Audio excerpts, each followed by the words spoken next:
नमस्कार दोस्तों, मैं दीपक डीजी ऑप्टिमाइजेशन की तरफ से आपका स्वागत करता हूं। इस ट्यूटोरियल में हम लोग देखेंगे फॉर्म के वैलिडेशन के बारे में पढ़ेंगे। ये मैं 3-4 पार्ट में बनाऊंगा क्योंकि एक पार्ट में बनाएंगे तो वीडियो बहुत ही लंबा हो जाएगा। तो चलिए शुरू करते हैं। इसमें देखिए मैंने एक फॉर्म ले रखा है। वैसे मैंने पिछले ट्यूटोरियल में आपको बताया था कि किस तरह से फॉर्म को हैंडल किया जाता है पीएचपी में, फॉर्म की प्रोसेसिंग कैसे की जाती है। इस ट्यूटोरियल में मैं आपको बताऊंगा कि किस तरह से फॉर्म में वैलिडेशन लगाया जाता है पीएचपी में। वैसे तो वैलिडेशन जावास्क्रिप्ट से भी लगाई जा सकती है और आजकल HTML5 में भी काफ़ी चीज़ें वैलिडेट कर देता है, लेकिन चूंकि हम लोग पीएचपी पढ़ रहे हैं तो यहाँ पर हम लोग ये देखेंगे कि पीएचपी से किस तरह से HTML फॉर्म को वैलिडेट कर सकते हैं हम लोग। और किसी के बारे में अभी हम लोग नहीं पढ़ेंगे, जब उनका ट्यूटोरियल पढ़ेंगे तो उसके बारे में वहाँ पर हम लोग पढ़ेंगे। ठीक है, तो यहाँ पर देखिए मैंने एक फॉर्म लिया हुआ है। ये फॉर्म मैंने लिया हुआ है। यहाँ पे एक्शन मैंने देखिए यहाँ पर ब्लैंक ले रखा है। मेथड यहाँ पे देखिए मैंने पोस्ट ले रखा है। ब्लैंक लेने का मतलब है कि इसी पेज पर मैं फॉर्म को प्रोसेस करूंगा।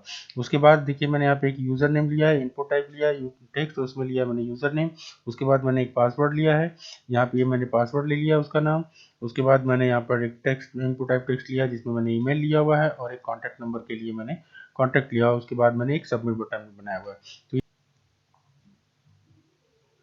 तो ये एक छोटा सा फॉर्म मैंने यहाँ पर ले रखा है। इसको आप ब्राउजर में देख सकते हैं। ये कुछ इस तरह से दिखेगा। देखिए मैंने इसको ये रिफ्रेश कर दिया तो यहाँ पे देखिए ये यूजर नेम आ गया, पासवर्ड आ गया, ईमेल आ गया और कॉन्टैक्ट नंबर, और यहाँ पर एक सबमिट का बटन आ गया। ठीक है, तो इस तरह से आप यहाँ पर ब्राउजर में इसको देख लिया। अब चलिए यहाँ पर देखते हैं। सबसे पहले जो हम लोग शुरू करते हैं, जैसा कि मैंने आपको फॉर्म हैंडलिंग या फॉर्म प्रोसेसिंग के तरह में बताया था वीडियो में, सबसे पहले हम लोग चेक करते हैं कि फॉर्म सबमिट हुआ है या नहीं। तो यहाँ पर हम लोग देख लेते हैं। उसके लिए हम लोग यहाँ पर लिखेंगे इफ, और यहाँ पर लिखेंगे इस सेट, और इसमें दे देंगे हम लोग डॉलर अंडरस्कोर पोस्ट, क्योंकि पोस्ट मेथड लिया हुआ है। और उसके बाद यहाँ पर ये ब्रैकेट, ये इसको इस तरह से लिखेंगे। इसके बाद एक बंद कर देंगे। उसके बाद कर्ली ब्रैकेट, यहाँ पर हम लोग लिखेंगे इको, और यहाँ पर हम लोग चेक करने के लिए लिख देते हैं फॉर्म बटन, या लिख देते हैं सबमिट बटन क्लिक्ड।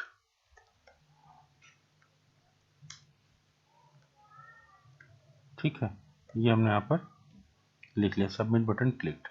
ठीक है, इसको हम लोग सेव कर लेते हैं। अब चलिए ब्राउज़र में चलते हैं। यहाँ पर हम इसको रिफ्रेश कर लेते हैं। उसके बाद सबमिट का बटन प्रेस करते हैं। ये यहाँ पर कुछ भी शो नहीं कर रहा है।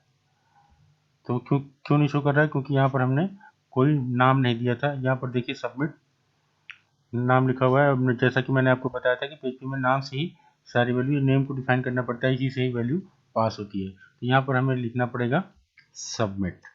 ठीक, इससे अब हमें पता चल जाएगा। यहाँ पर देखिए इसको हमने रिफ्रेश कर दिया। इसके बाद हम इसको क्लिक कर देते हैं। ये देखिए आ गया है सबमिट बटन क्लिक।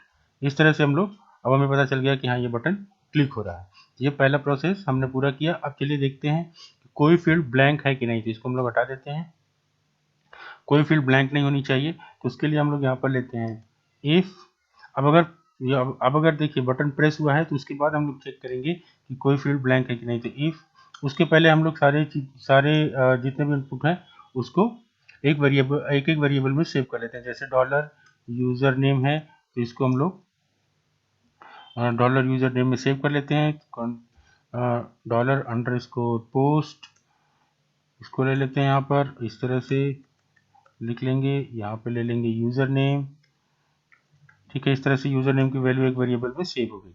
ठीक, इसी तरह से हम लोग सारों का ले लेंगे। ठीक है, यहाँ पर ले लेंगे। जैसे उसके बाद यूजर नेम था, उसके बाद हम लोग पासवर्ड ले लेते हैं। यहाँ पर भी पासवर्ड ले लेते हैं। उसके बाद ये पासवर्ड नाम दिया था। उसके बाद हम लोग यहाँ पर ले लेते हैं ईमेल, यहाँ पर भी ले लेते हैं ईमेल। ठीक है, उसके बाद यहाँ पर था कॉन्टैक्ट, ये ले लिया कॉन्टैक्ट यहाँ पर। ठीक है, इस तरह से हमने सारी वैल्यू स्टोर कर ली।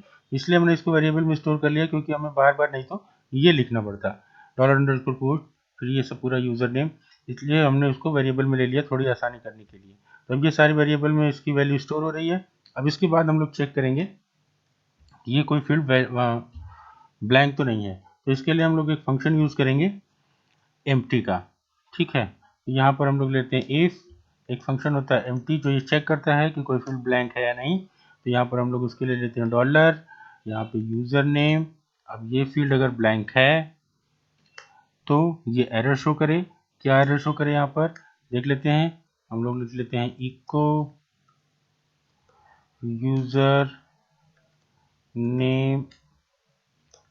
Name is empty. ठीक है, ऐसे ही आप कोई भी एरर मैसेज दे सकते हैं। यहाँ पर चलिए यूज़र नेम के लिए बस चेक कर लेते हैं पहले।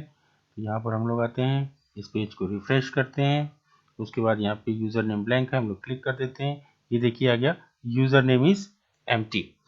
ठीक है, अब हम लोग क्या कर सकते हैं कि इसको हम लोग एक वेरिएबल में स्टोर करा सकते हैं। मान लीजिए हमने एक वेरिएबल ले लिया डॉलर एरर, ठीक है, और इसको यहाँ पर शो कर सकते हैं। ये मान लीजिए ये फॉर्म है, यहाँ पर हम लोग ले लेते हैं, आप जहाँ भी चाहे वहाँ शो कर सकते हैं। तो यहाँ पे PHP टैग ले लेते हैं, यहाँ पे ले लिया PHP, और उसके बाद इस टैग को हम लोग यहाँ पर बंद कर देते हैं, और यहाँ पे ले लेते हैं इफ, इस सेट का फंक्शन फिर से लेते हैं, इस सेट, ठीक है, और लेते हैं डॉलर एरर, यानी कि डॉलर एरर का फंक्शन अगर सेट हो तो उसमें कोई वैल्यू हो तो तब ये क्या करे, यहाँ पर इसको प्रिंट कर दे। यहाँ पर ले लेते हैं इको डॉलर एरर, ठीक है, ये इसको यहाँ पर प्रिंट कर दे। तो अब देखते हैं इसको, यहाँ पर आते हैं और हम लोग इसको फिर से क्लिक कर देते हैं। Syntax error unexpected this on line number 24 क्या हो गया, यहाँ पे ये देखिए एक एक्स्ट्रा यहाँ पे आ गया था, इसलिए यहाँ पर इसको सेव कर लिया और उसके बाद इसको रिफ्रेश किया। रिफ्रेश करने के बाद हम इसको फिर से प्रिंट कर दिया। देखिए यहाँ पर आ गया यूजर इज एम्प्टी। तो अभी क्या है, यहाँ पर हम लोग इसको ले लेते हैं एक पी टैग में, यहाँ पे ले लिया हमने एक पी टैग में इसको, ठीक है, इसको ले लिया पी टैग में, ये पी टैग हमने बंद कर दिया, और यहाँ पर हम लोग इसकी स्टाइलिंग कर देते हैं। यहाँ पे ले लेते हैं स्टाइल, और इसको यहाँ पे ले लेते हैं कलर, ठीक है, और ये हम लोग ले लेते हैं रेड, ठीक है। इस तरह से हम लोग यहाँ पर इसको कर लेते हैं। अब देखते हैं इसको, यहाँ पर हम लोग इसको क्लिक करते हैं, ये देखिए आ गया यूज़र नेम इज एम्प्टी, और ये रेड में आ गया। तो इस तरह से हम लोग यहाँ पर इसको प्रिंट कर सकते हैं। बाकी और भी तरीका है इसको प्रिंट करने का, जैसे हम लोग यहाँ पर पी ना लेकर के यहाँ पर हम लोग यूएल टैग ले लेते हैं, यूएल ले लेते हैं यहाँ पर, और ये जो एरर हम लोग यहाँ पे सेव करा रहे हैं इसको एलआई में हर बार सेव कराएं, ठीक है, और इसको कॉन्कैटिनेशन ऑपरेटर लगा करके यहाँ पर इस तरह से लगा करके, जो कि मैंने ऑपरेटर्स के बारे में बताया था। तो आप जाकर के अगर ऑपरेटर के बारे में पढ़ना चाहते हैं तो जाकर के आप पिछले ट्यूटोरियल में आप देख सकते हैं, मैं आपको लिंक डिस्क्रिप्शन में दे दूंगा, वहाँ से जाकर के आप उसको पढ़ सकते हैं। तो इस तरह का एक ऑपरेटर लगा करके हम इसकी वैल्यू को एरे में स्टोर कर सकते हैं, या इसकी वैल्यू को एरे में स्टोर कर सकते हैं, ठीक है। यहाँ पर इसकी वैल्यू हम लोग एरे में स्टोर कर सकते हैं, और एलआई लगा करके यहाँ पर, और यहाँ पे सारी एरर एक साथ डिस्प्ले कर सकते हैं। फिलहाल वो हम नहीं करने जा रहे हैं अभी, हम बस इसको चेक कर रहे थे, तो यहाँ पर हमने चेक कर लिया। अब उसके बाद बाकी सारों को भी चेक कर लेंगे। तो इसको चलिए फिर देखते हैं, और औरों को भी चेक करा लेते हैं कि वो ब्लैंक है कि नहीं।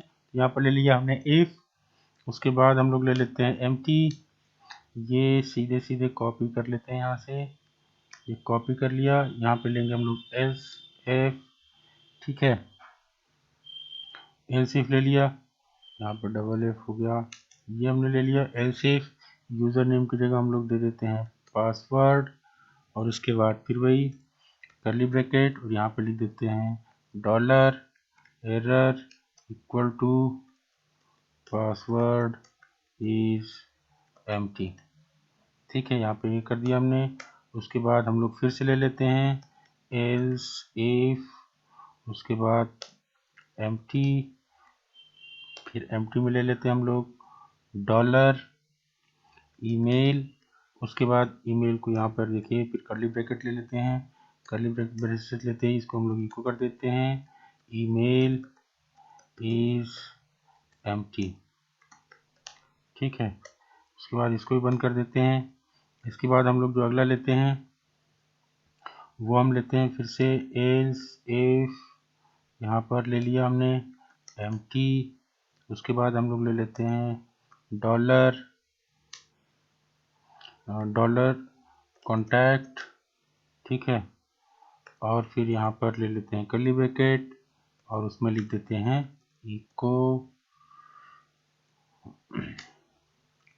कॉन्टैक्ट इज एम्प्टी, ठीक है। इस तरह से हमने यहाँ पर ले लिया। अब ये देखिए, चलो चल के यहाँ पर देख लेते हैं ब्राउज़र में कि सब कुछ चेक करता है कि नहीं बारी बारी से। तो यहाँ पर देखिए हमने पहले ले लिया यूज़र नेम के लिए पहले चेक करते हैं, तो यहाँ पर सीधे ब्लैंक प्रेस कर देते हैं, यहाँ पे आगे यूज़र नेम इज एम्प्टी। अब इसके बाद हम लोग यूज़र नेम ले लेते हैं, उसके बाद इसको क्लिक करते हैं, ये देखिए आ गया पासवर्ड इज एम्प्टी। अब हम लोग यूज़र नेम भी ले लेते हैं, पासवर्ड भी ले लेते हैं, ईमेल भी ले लेते हैं। अब देखिए चेक करते हैं, तो यहाँ पे आ गया कॉन्टैक्ट इज एम्प्टी। ये कॉन्टैक्ट इज एम्प्टी रेड में क्यों नहीं आया, इनको कर दिया क्या मैंने यहाँ पर? हाँ देखिए यहाँ पे हमको डॉलर एरर में लेना था, एरर वेरिएबल में सेव कराना था, तो हम लोग इसको एरर वेरिएबल में सेव करा लेते हैं, ठीक है। यहाँ पे इको कराया इसलिए वो वहाँ पर नहीं दिखा, इसलिए हम लोग इस तरह से हम लोगों ने कर लिया। ये हो गया कॉन्टैक्ट इज एम्प्टी। तो ये सारे को चेक कर रहा है, सारों को ये चेक कर रहा है कि ये ब्लैंक है कि नहीं है, ठीक है। यहाँ तक हमने देख लिया, बाकी नेक्स्ट हम देखेंगे नेक्स्ट वीडियो में। अगर आपको हमारा ये वीडियो पसंद आया है तो प्लीज़ लाइक करिए, शेयर करिए और सब्सक्राइब जरूर करिए, ताकि मेरे आने वाले वीडियो के बारे में आप लोगों को पता चलता रहे। जल्दी मैं नया वीडियो लेके आऊँगा, तब तक के लिए आप लोगों का धन्यवाद।